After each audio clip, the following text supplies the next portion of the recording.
Hello friends, the next topic of our discussion is vaccination.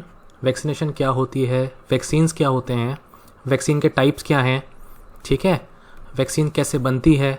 और जैसे आजकल के टाइम में हम देख रहे हैं वैक्सीनेशन का बहुत ज़्यादा है, तो हमें ये पता होना चाहिए कि किस तरह से वैक्सीन्स मार्केट में अभी अवेलेबल हैं। कोविड से रिलेटेड भी हम थोड़ा डिस्कशन करेंगे।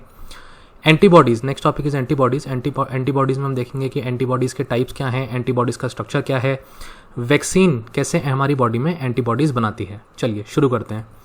तो वैक्सीन होता क्या है? वैक्सीन एक बायोलॉजिकल एजेंट है।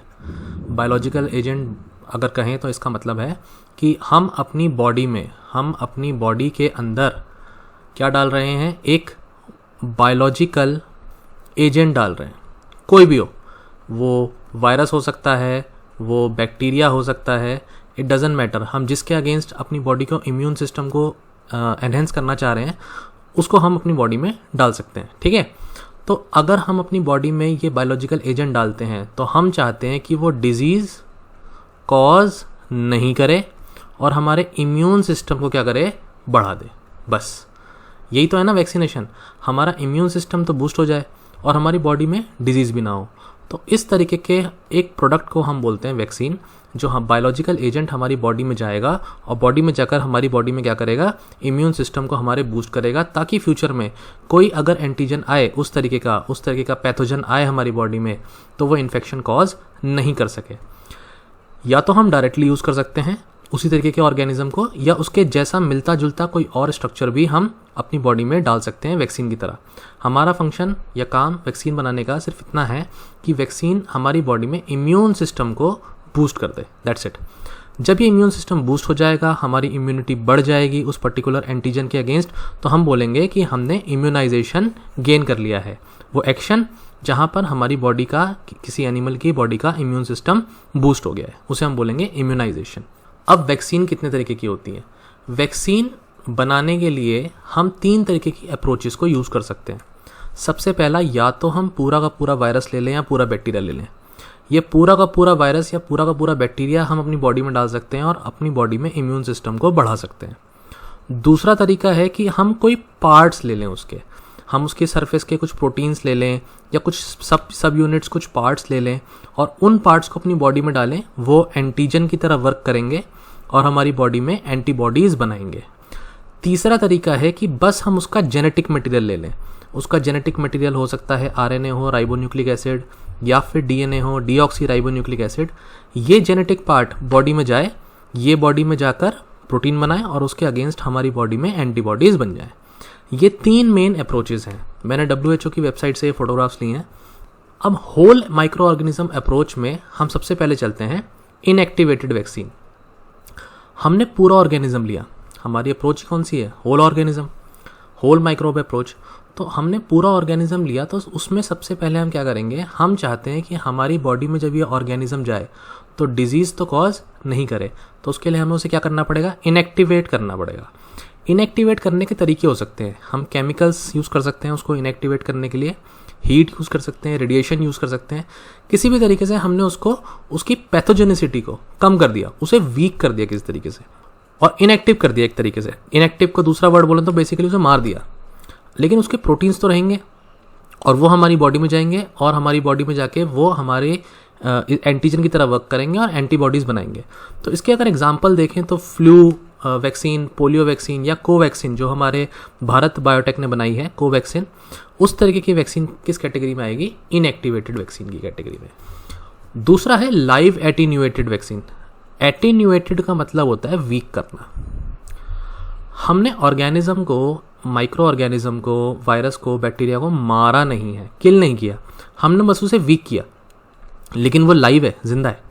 अगर इस तरीके का हम माइक्रो ऑर्गेनिज्म अपनी बॉडी में डालते हैं, वीक वर्जन वायरस का, बैक्टीरिया का, उसे हम बोलेंगे लाइव एटीन्यूएटेड वैक्सीन।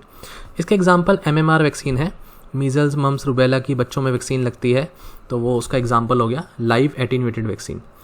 तीसरे तरीके का जो वैक्सीन है वो है वायरल वेक्टर वैक्सीन। वेक्टर का मतलब मैंने आपको ऑलरेडी बता दिया है, जो अपने अंदर चीज़ों को कैरी करे लेकिन खुद डिजीज़ कॉज ना करे, है ना। वही वेक्टर मैंने आपको पिछले लेक्चर में बताया था। वायरल वेक्टर वैक्सीन में बेसिकली क्या हो रहा है कि एक वायरस है जो कि सेफ है, वो डिजीज़ कॉज नहीं कर रहा, उसके अंदर हमने अपना जो डिज़ायर्ड वायरस है उसके पार्ट्स डाल दिए, ठीक है, पार्ट्स ऑफ डिज़ायर्ड वायरस। अब क्या होगा कि ये वाला जब वायरस जाएगा तो ये वेक्टर की तरह काम करेगा और ये हमारी बॉडी में डिजीज़ कॉज नहीं करेगा, पर ये जो पार्ट्स होंगे दूसरे वायरस के जिसके अगेंस्ट हमें वैक्सीन या एंटीबॉडीज़ बनानी है, ये हमारी बॉडी में जाकर उसके अगेंस्ट एंटीबॉडीज़ बना देगा। इसका एग्जाम्पल है कोविशील्ड। मैं आपको भी समझाऊंगा कोविशील्ड में किस तरह से हमने एक चिंपैंजी का एडिनो वायरस यूज़ किया है। कोविशील्ड सीरम इंस्टीट्यूट ने बनाई है। तो अगर हम डिफरेंसेस देखें तो कोवैक्सीन और कोविशील्ड में कभी आपको कंफ्यूज करो तो आपको पता होना चाहिए, कोवैक्सीन इनएक्टिवेटेड वैक्सीन है और कोविशील्ड जो है वायरल वेक्टर वैक्सीन है, ठीक है। नेक्स्ट अप्रोच है सब यूनिट। सब यूनिट मतलब हम कुछ पार्ट्स ले रहे हैं वायरस के या बैक्टीरिया के और उन पार्ट्स को हम क्या करेंगे, बॉडी में डालेंगे और वो अगेन एंटीजन की तरह वर्क करेंगे और ये एंटीजन की तरह वर्क करेंगे तो उसके अगेंस्ट हमारी बॉडी क्या बना लेगी, एंटीबॉडीज़। सिंपल, ठीक है। तो हमारी बॉडी जब एंटीबॉडीज़ बना लेगी तो हम नेक्स्ट टाइम इस तरीके का वायरस हमारी बॉडी में घुसेगा तो क्या होगा कि हमारी बॉडी उसको उन एंटीजन्स को डिटेक्ट कर लेगी और उनको ख़त्म कर देगी। तो वूपिंग कफ, टिटनस या डिप्थीरिया इस तरीके के वैक्सीन्स हमारे पास ऑलरेडी अवेलेबल हैं। नेक्स्ट हो गया जेनेटिक मटेरियल अप्रोच। तो जेनेटिक अप्रोच में मैंने आपको बता ही दिया है कि हम आरएनए या डीएनए फॉर्म का जो है जेनेटिक मटेरियल यूज़ करेंगे, वो हम अपनी बॉडी में इंजेक्ट करेंगे, वो प्रोटीन्स बनाएगा, वो प्रोटीन्स जो बनाएगा वो एंटीजन की तरह एक्ट करेंगे और वो एंटीजन्स को अगेंस्ट हम क्या बना लेंगे अपनी बॉडी में, एंटीबॉडीज़। That's it. बाकी अलग तरीके की वैक्सीन्स भी होती हैं जैसे कि टॉक्सॉइड वैक्सीन। टॉक्सॉइड मतलब टॉक्सिक सब्सटेंसेस। कोई भी पर्टिकुलर वायरस है, बैक्टीरिया है, हमारी बॉडी में क्या सिक्रीट कर रहा है, टॉक्सिन सिक्रीट कर रहा है और वो टॉक्सिन क्या कर रहे हैं, डिजीज़ कॉज कर रहे हैं। तो अगर हम उन टॉक्सिन्स को ही अपनी बॉडी के अंदर डाल दें तो वो अपने आप में एक एंटीजन की तरह एक्ट करेंगे और उसके अगेंस्ट हमारी बॉडी एंटीबॉडीज़ बना लेगी। तो इसे हम बोलेंगे टॉक्सॉइड वैक्सीन्स। कॉन्जुगेट वैक्सीन वो होती हैं जो 2 या 3 डिफरेंट कंपोनेंट्स को कॉम्बिनेशन में बनाई जाती हैं। मतलब क्या है कि एक सिंगल सब यूनिट हो सकता है कि फ़ायदेमंद ना हो, हमारी बॉडी में एंटीबॉडीज़ इतने इफेक्टिव ना बना पाए, लेकिन जब हम 2-3 पार्ट्स को मिला करके बनाएंगे, कॉम्बिनेशन में बनाएंगे, तो हो सकता है कि एंटीबॉडीज़ का जो बूस्ट हो वो ज़्यादा बेटर हो, ज़्यादा अच्छा हो, तो उसे हम बोलेंगे कॉन्जुगेट वैक्सीन, ठीक है। अब मैं वर्किंग समझाऊंगा यहाँ पर इनएक्टिवेटेड वैक्सीन की। तो कोवैक्सीन हमने भी एग्जाम्पल देखा था इनएक्टिवेटेड वैक्सीन का। तो यहाँ पे वर्किंग अगर हम देखें तो हम कोई भी बैक्टीरिया या वायरल स्ट्रेन ले लेंगे और उसको हम क्या करेंगे, हीट किल कर देंगे, केमिकल से किल कर सकते हैं, रेडिएशन से किल कर सकते हैं। कहाँ पर, पेट्री डिश में, आउटसाइड लैब के अंदर, लैब में हम कर देंगे इसको।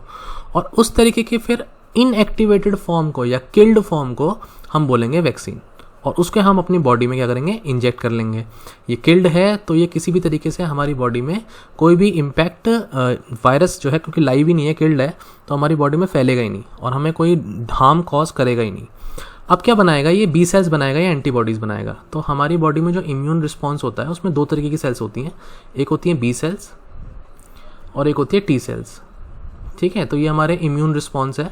बी सेल्स भी अगेन 2 तरीके के होता है, प्लाज्मा सेल्स या मेमोरी सेल्स,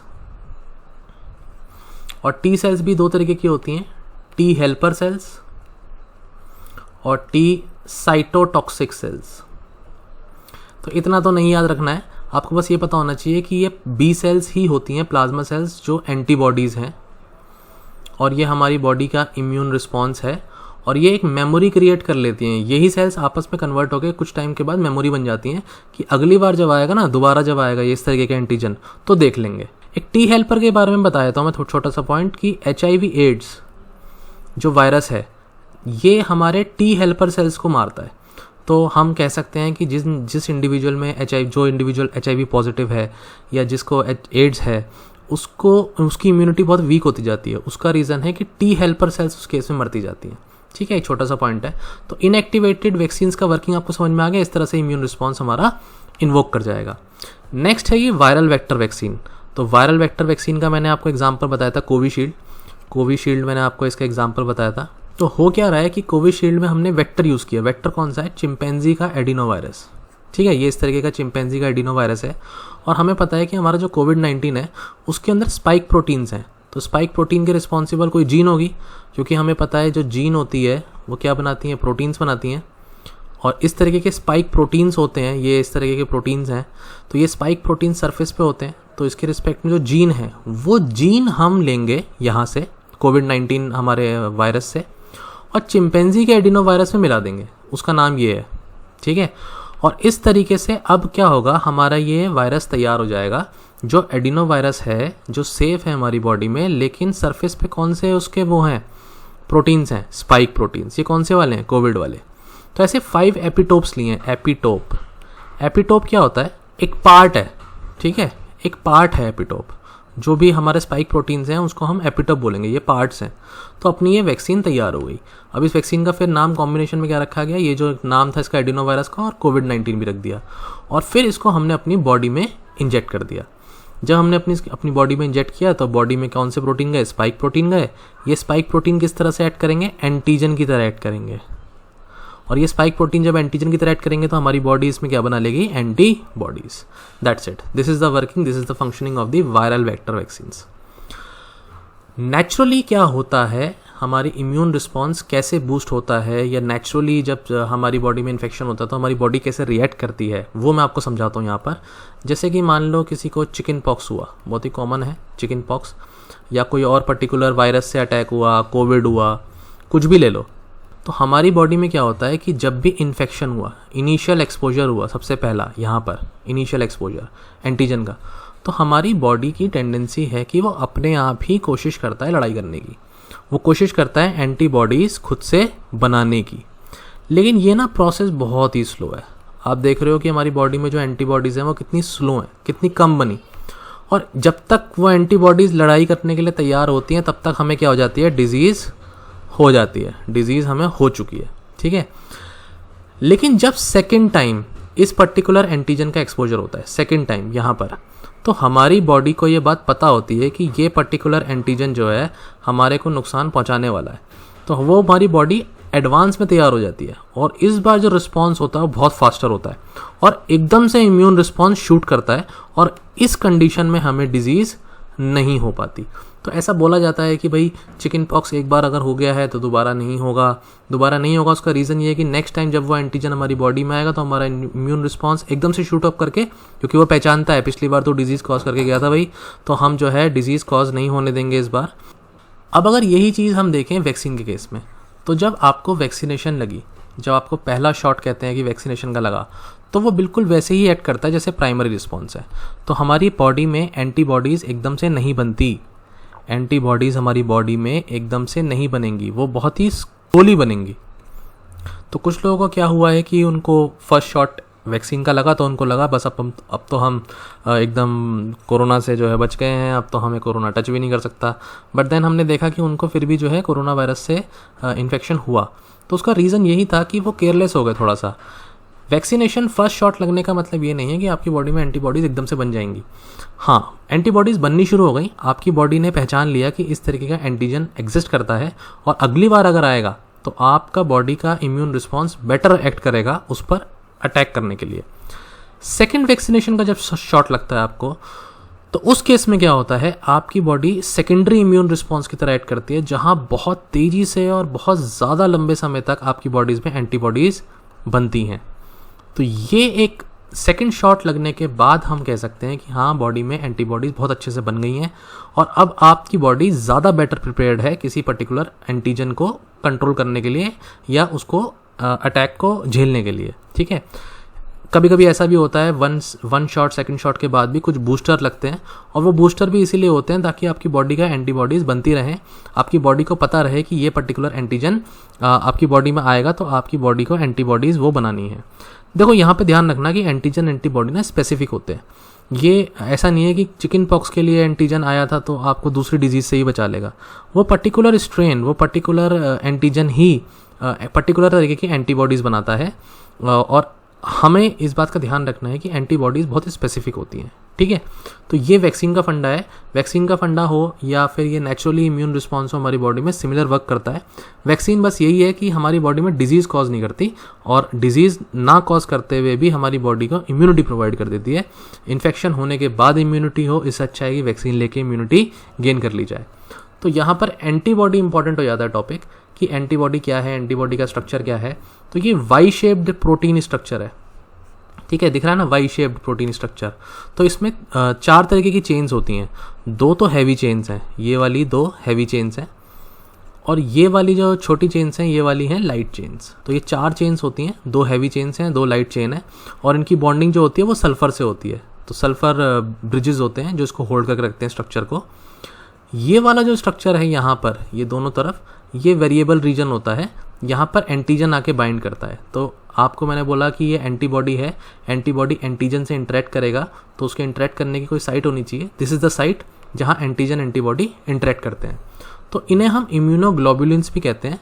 इम्यूनोग्लोबुलिन्स मैंने आपको लास्ट लेक्चर में बताया है कि प्लाज्मा के अंदर हमारे इम्यूनोग्लोबुलिन्स होते हैं, और जब इस तरीके का एंटीजन आएगा, एंटीबॉडीज से इंटरेक्ट करेगा, तो ये एंटीबॉडीज उसको क्या करेंगे, काउंटर कर लेंगे और उस पैथोजन को फैलने से रोकेंगे और हमारी बॉडी में फॉरेन सब्सटेंस को क्या करेंगे, न्यूट्रलाइज कर देंगे। ठीक है, ये सिंपल स्ट्रक्चर है, एनसीईआरटी का डायग्राम है, इसको एक बार देख लो, ये इंपॉर्टेंट है। इस एंटीबॉडीज़ बहुत ज़्यादा न्यूज़ में हैं, तो बेसिक स्ट्रक्चर आपको पता होना चाहिए। एंटीबॉडीज़ अलग अलग तरीके की होती हैं। आईजी का मतलब इम्यूनोग्लोबुलिन है, मैंने बता दिया है। IgG, E, D, A, M सब नहीं भी करोगे चलेगा। इतना पता होना चाहिए कि IgA जो है वो डाइमर है, दिख रहा है ना, 2 तरीके के वाई शेप्ड स्ट्रक्चर जुड़े हुए हैं, और IgM जो है वो पेंटामर है, मतलब 5 तरीके के एंटीबॉडीज इस तरीके से जुड़े हुए हैं। ठीक है, अब IgE पूछे तो एक एक लाइन में फंक्शन देख लो। एलर्जिक रिएक्शंस जब होंगी हमारी बॉडी में तो इसका नंबर बहुत ज़्यादा बढ़ा हुआ आएगा, तो आपका डॉक्टर ब्लड टेस्ट कराएगा, डॉक्टर ब्लड टेस्ट करके बोलेगा कि IgE आपकी बॉडी में बहुत ज़्यादा है, तो इसका मतलब क्या है, आपकी बॉडी में एलर्जिक रिएक्शन कुछ ना कुछ हुई है। IgM जो है, इस तरीके के इम्यूनोग्लोबुलिन सबसे जल्दी बनते हैं, सबसे पहले बनते हैं, तो फर्स्ट रिस्पॉन्स जो ट्रिगर शो करता है वो IgM करता है। IgA इम्यूनोग्लोबुलिन A पास करते हैं मदर से बेबी में थ्रू ब्रेस्ट फीडिंग, इसीलिए बोला जाता है कि mother's milk is very very important for the baby. उसकी इम्यूनिटी के लिए, बच्चे की इम्यूनिटी के लिए, बेबी की इम्यूनिटी के लिए बहुत इंपॉर्टेंट है, तो उसके लिए टर्म होता है कैलोस्ट्रम। ठीक है, तो जो इम्यूनिटी प्रोवाइड होती है बेबी इसको मदर से। ठीक है, IgD अलग अलग तरीके के इम्यून सेल्स के रिस्पॉन्स के लिए रिस्पॉन्सिबल है, एक्टिवेट करने के लिए। ये बहुत ही ज़्यादा क्वांटिटी में सीक्रेट होते हैं, तो जब बहुत हाई क्वांटिटी में सीक्रेट होते हैं और जो सबसे ज़्यादा जिनका नंबर बहुत ज़्यादा होता है वो IgG होते हैं इम्यून रिस्पॉन्स के टाइम पर। नेक्स्ट टॉपिक है प्लाज्मा कॉन्वोल्यूसेंट थेरेपी। प्लाज्मा कॉन्वोल्यूसेंट थेरेपी में आपको पता है अभी तो ICMR ने मना कर दिया है कि इस तरीके के ट्रीटमेंट की ज़रूरत नहीं है, क्योंकि उनका ये कहना है कि इतना इफेक्टिव नहीं रहा ट्रीटमेंट। लेकिन 2020 में इसका बहुत ज़्यादा आपको न्यूज़ में सुना था आपने। तो प्लाज्मा मैंने आपको लास्ट लेक्चर में बताया था, प्लाज्मा कंपोनेंट है ब्लड का। 55% of our blood is plasma, और प्लाज्मा के अंदर भी 90% तो वाटर ही है। ठीक है, तो हमारी ब्लड में से अगर 55% पोर्शन देखें तो वो प्लाज्मा है। प्लाज्मा में 90% तो वाटर ही है, बाकी सब्सटेंसेस मैंने आपको बताए थे, इलेक्ट्रोलाइट्स थे, गैसेस थी, अमाइनो एसिड्स थे, प्रोटीन्स थे अलग अलग। ठीक है, तो ये सब तो मैं आपको बता चुका हूँ ऑलरेडी। तो प्लाज्मा कॉन्वोल्यूसेंट थेरेपी है क्या, थोड़ा सा एक्सप्लेन कर देते हैं इसको। किसी पेशेंट को कोविड मतलब 19 हुआ, उसको, वो पेशेंट है, उसको डिजीज़ हुई, तो उसके अंडर बॉडी में ऑब्वियसली बात है ना, मेमोरी सेल्स बनने लगेंगी, प्लाज्मा सेल्स बनने लगेंगी। तो these are the B cells, जो मैंने अभी आपको बताया कि एंटीबॉडीज़ हैं, बनने लगेंगी उसकी बॉडी में। फिर वो कुछ टाइम बाद क्या करेगा, पेशेंट रिकवर कर जाएगा, तो अब उसकी बॉडी में क्या होंगे, एंटीबॉडीज़ होंगे। वो एंटीबॉडीज़ हम क्या करेंगे, हम उस पेशेंट को बोलेंगे आप प्लीज़ अपना ब्लड जो है क्या करो, डोनेट करो। आप अपना ब्लड डोनेट करोगे तो उससे क्या होगा कि आपकी बॉडी के जो एंटीबॉडीज़ हैं वो हम दूसरे पेशेंट को दे पाएंगे, तो वो अपना ब्लड जो है डोनेट कर देगा। डोनेट करने के बाद हम उसके ब्लड से क्या करेंगे, प्लाज्मा वाला कंपोनेंट निकाल लेंगे और सेल्स वाला जो कंपोनेंट है वो अलग कर देंगे। प्लाज्मा के अंदर क्या है, एंटीबॉडीज़ हैं। ये एंटीबॉडीज़ हम उन पेशेंट्स को देंगे जिनके अंदर कोविड का इन्फेक्शन सीवियर है, ताकि उनकी बॉडी जब तक इस तरीके के एंटीबॉडीज़ बनाए उससे पहले ही उनको हम पैसिवली इस तरीके के एंटीबॉडीज़ डायरेक्टली दे दें और ये पेशेंट क्या कर जाए, रिकवर कर जाए। तो ये एक बहुत ही सिंपल सा कॉन्सेप्ट है प्लाज्मा कॉन्वोल्यूसेंट थेरेपी का, जहाँ पे जो पेशेंट रिकवर हो चुके हैं उनकी बॉडी में जो एंटीबॉडीज़ हैं वो पैसिवली हम दूसरे पेशेंट्स को दे रहे हैं जिनकी कंडीशन सीवियर है, क्योंकि उनकी बॉडी एंटीबॉडी जब तक बनाएगी तब तक हो सकता है पेशेंट की हालत और ख़राब हो जाए। इससे अच्छा हम पैसिवली एंटीबॉडीज़ अलग से दे देते हैं। अब देखो यूपीएससी ने क्वेश्चन किस तरह से पूछे। 2016 में यूपीएससी ने पूछा कि वायरसेस जो हैं वो किस किस को इन्फेक्ट कर सकता है, बैक्टीरिया को कर सकता है, फंजाई को कर सकता है, प्लांट को कर सकता है, किसको कर सकता है। और डायरेक्टली ना किसी बुक में इस तरह से कुछ लिखा नहीं है, यहाँ पर आपको लॉजिकल गेस चाहिए कि वायरसेस जो हैं वो इस तरीके के ऑर्गेनिजम्स हैं, माइक्रो ऑर्गेनिजम्स, वो किसी भी तरीके के लिविंग सेल को क्या कर सकते हैं, इन्फेक्ट कर सकते हैं। तो आंसर था ऑल ऑफ दी अबव। 2013 में यूपीएससी ने पूछा कि वायरस से अगेन रिलेटेड क्वेश्चन पूछा और वहाँ पर उसने डिफरेंट स्टेटमेंट्स दिए। जैसे कि हम फर्स्ट स्टेटमेंट देखें तो वायरस एंजाइम्स उनके अंदर नहीं होते एनर्जी जनरेट करने के लिए, या वायरसेस को क्या हम कल्चर कर सकते हैं सिंथेटिक मीडियम पर। सिंथेटिक मीडियम हो गया मतलब लेबोरेटरी के अंदर हम आर्टिफिशियली उनको हम क्या कर रहे हैं, कल्चर कर रहे हैं, डिवाइड करा रहे हैं। तीसरा स्टेटमेंट कहता है कि वो वायरस जो है ट्रांसमिट हो सकते हैं एक से दूसरे ऑर्गेनिज्म में सिर्फ बायोलॉजिकल वेक्टर्स के थ्रू ही। लेकिन हमें ये बात आज पता है कि कोविड-19 हमारा सरफेस से भी फैल रहा था, एयर में भी वायरसेस होते हैं, अलग अलग तरीके के वायरस जो हैं खाने में अलग अलग मोड से भी बॉडी में जा सकते हैं। तो तीसरा तो गलत हो गया। अगर थर्ड गलत हुआ तो देखो आंसर तो वैसे ही आ गया, ठीक है, आंसर तो हमारा वैसे ही आ गया। बट आपको ये भी पता होना चाहिए कि वायरस जो है ना आउटसाइड द बॉडी डेड माने जाते हैं। साइंटिस्ट अभी भी आपस में इस तरह के डिस्कशन में है कि वायरस को लाइव माने या वायरस को डेड माने। तो आर्टिफिशियली मीडियम पे लैब में इसको कल्चर कराना बैक्टीरिया की तरह मुश्किल है, बैक्टीरिया के लिए ईजी है, तो 2 भी इस तरह से गलत हो जाता है। एंड ये बात सच है कि उनके अंदर एंजाइम्स नहीं होते और वो लिविंग दूसरी सेल्स जो होती हैं उनके स्ट्रक्चर को या उनकी मशीनरी को यूटिलाइज करते हैं। तो यहाँ पर आंसर क्या हुआ, कौन सा स्टेटमेंट सही है, सिर्फ 1 स्टेटमेंट सही है, 2 और 3 गलत हैं। अब देखो यहाँ पर 2016 या 2015 में उसने डिजीज़ पर क्वेश्चन पूछा है। मैं आपसे बार बार कह रहा हूँ जो भी डिजीज़ न्यूज़ में होती है, मार्केट में होती है, वो यूपीएससी कहीं ना कहीं उन क्वेश्चंस को बहुत सीरियसली लेता है और वो हर साल एक ना एक क्वेश्चन डिजीज़ पे ज़रूर बनाता है। तो 16 में उसने जीका वायरस पूछा। जीका वायरस न्यूज़ में बहुत ज़्यादा था उस समय कि क्या वो मॉस्किटो से हो सकती है या नहीं हो सकती, जैसे डेंगू होता है, और क्या वो सेक्सुअल ट्रांसमिशन भी है उसका पॉसिबल या नहीं। तो यहाँ पर आंसर था कि हाँ दोनों ही स्टेटमेंट सही हैं, ऐसा पॉसिबल है। और 2015 में इबोला पर पूछा कि इबोला वायरस जो न्यूज़ में है वो कहाँ पर फैली हुई है। तो आप देखें ना तो ये क्वेश्चन बेसिकली बायोलॉजी और ज्योग्राफी को मिक्स करके पूछा हुआ है, क्योंकि अगर आपको लोकेशंस पता है ये वाली सारी तो आप इसका आंसर दे पाएंगे, क्योंकि इबोला अफ्रीका में हुआ और अफ्रीका की कंट्रीज़ के नाम आपको अगर पता होते हैं, ग्विना या फिर सियरा लियोने या लाइबेरिया, तो आप इसका आंसर कर पाते, क्योंकि सीरिया जॉर्डन आपको पता होना चाहिए कहाँ पर है, और जमाइका, हेती ये आपका कैरेबियन आइलैंड्स की तरफ है। फिलीपींस या पपुआ न्यू गिनी आपको पता होगा कि ऑस्ट्रेलिया के ऊपर जो है पपुआ न्यू गिनी आइलैंड्स हैं, ठीक है। तो आंसर इसका बनता है अफ्रीकन कंट्रीज़ यही थी। तो ये थोड़ा सा मैपिंग और बायोलॉजी को मिक्स करके उसने क्वेश्चन पूछा। ओके, तो यहाँ हम अपना टॉपिक ख़त्म करते हैं जनरल बायोलॉजी का। अब अपनी नेक्स्ट क्लास हम शुरू करेंगे बायोटेक्नोलॉजी की। Thank you so much. Simplify Civils is always there for you to make your civil services preparation simplified. Thank you so much.